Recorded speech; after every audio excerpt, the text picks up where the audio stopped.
Laudetur Jesus Christus, Saint-Père Laudetur. Mes frères et sœurs, bonjour. J'aimerais vous parler de la jalousie, parce que la jalousie, c'est la plus diabolique des maladies de l'âme. De la jalousie, nous exposerons d'abord la nature, puis ce qui en fait une maladie spirituelle. Nous parlerons du caractère diabolique de cette maladie, de ses effets néfastes sur l'âme et sur le corps, et enfin ses remèdes. Nous avons divisé cet enseignement en 4 parties, donc en 4 vidéos. Dans la première partie, nous parlerons de la nature de la jalousie vertu et de la jalousie maladie.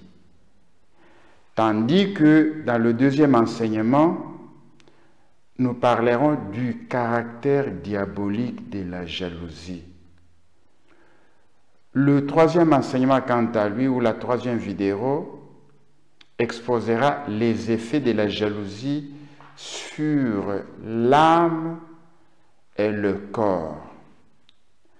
Et dans le dernier enseignement ou la dernière vidéo, nous parlerons des remèdes à la jalousie.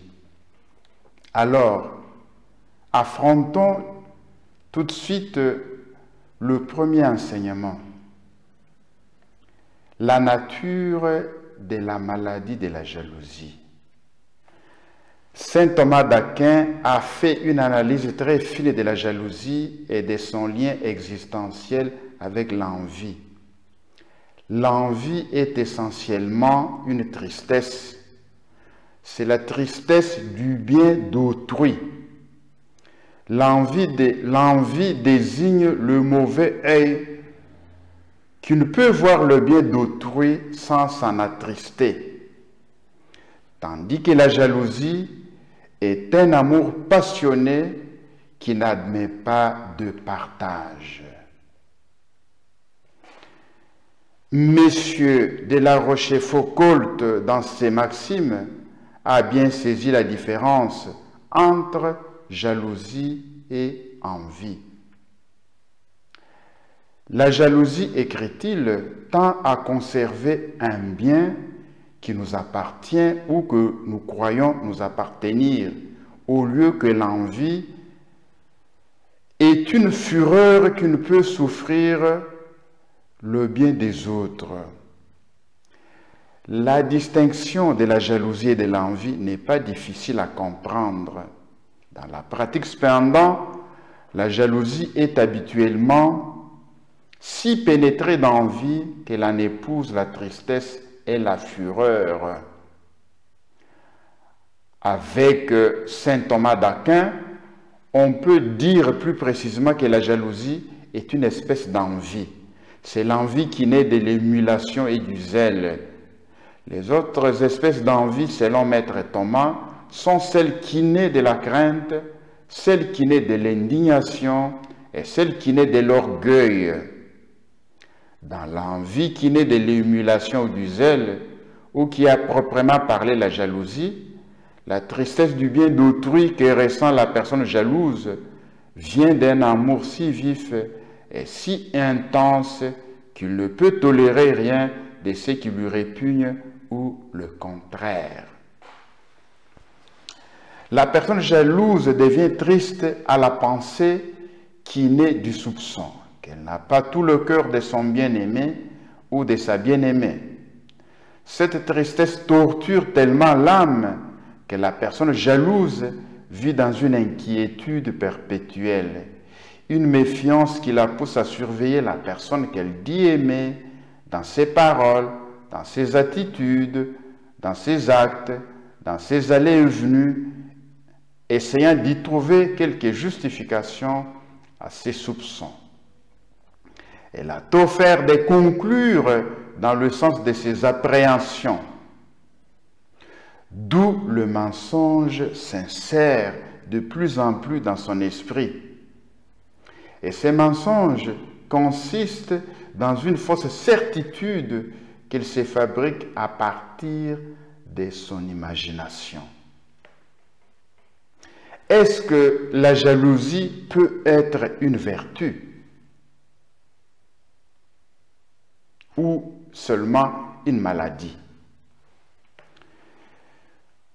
Nous savons que la tristesse est une grave maladie de l'âme, mais cependant pas toujours, car il peut y avoir une bonne tristesse, celle qui s'origine de la prise de conscience du mal dont nous sommes responsables et qui engendre la contrition, conduisant l'âme à la conversion.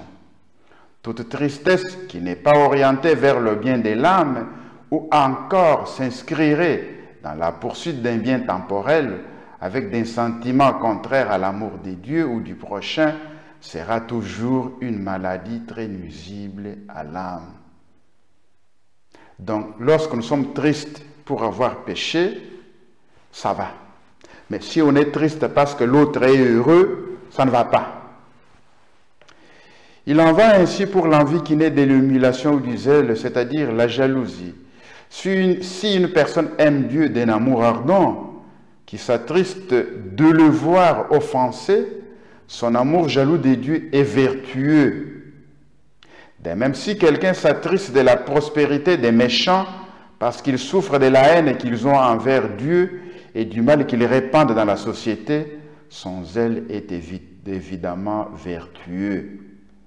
Ainsi, saint Thomas d'Aquin n'hésite pas à affirmer qu'il peut exister une jalousie vertueuse si elle a pour objet les biens spirituels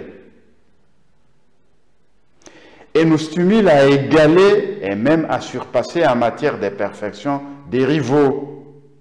Ce zèle peut être louable encore, dit-il, lorsqu'il est appliqué à la poursuite des biens terrestres, pourvu qu'elle ne comporte rien de déshonnête et ne soit pas inspirée par l'égoïsme et l'orgueil.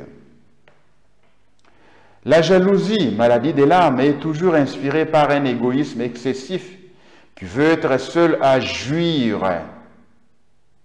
d'un bien qui ne souffre aucun concurrent.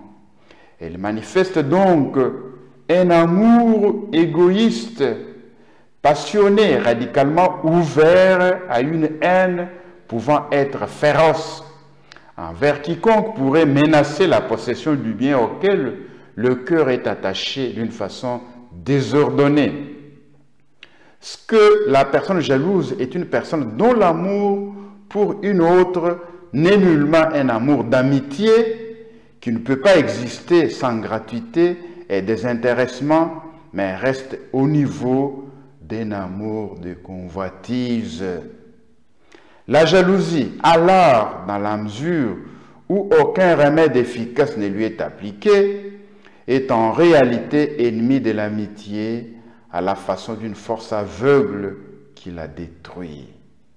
Elle s'oppose donc à cette amitié surnaturelle qu'est la charité.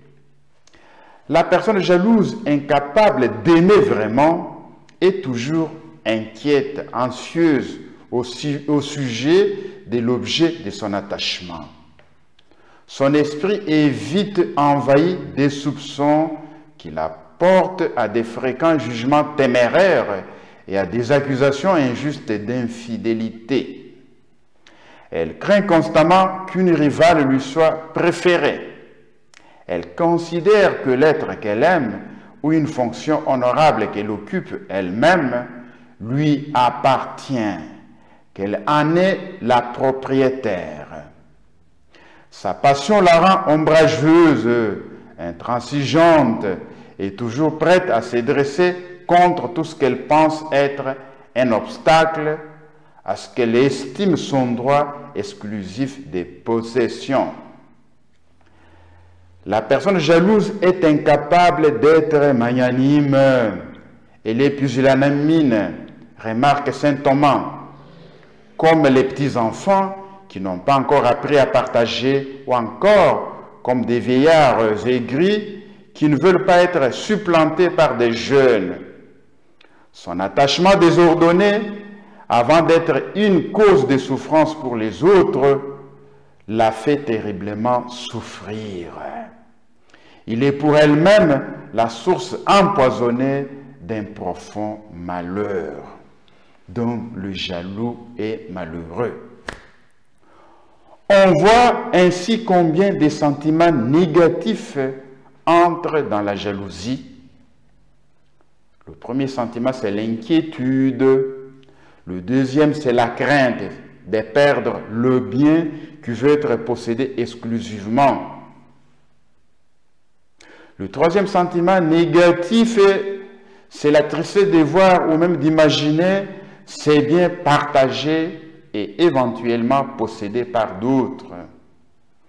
Le quatrième sentiment négatif, c'est l'orgueil, qui est le sentiment exagéré de sa propre excellence, s'accompagnant d'un certain mépris à l'égard des autres, surtout des personnes jugées comme rivales.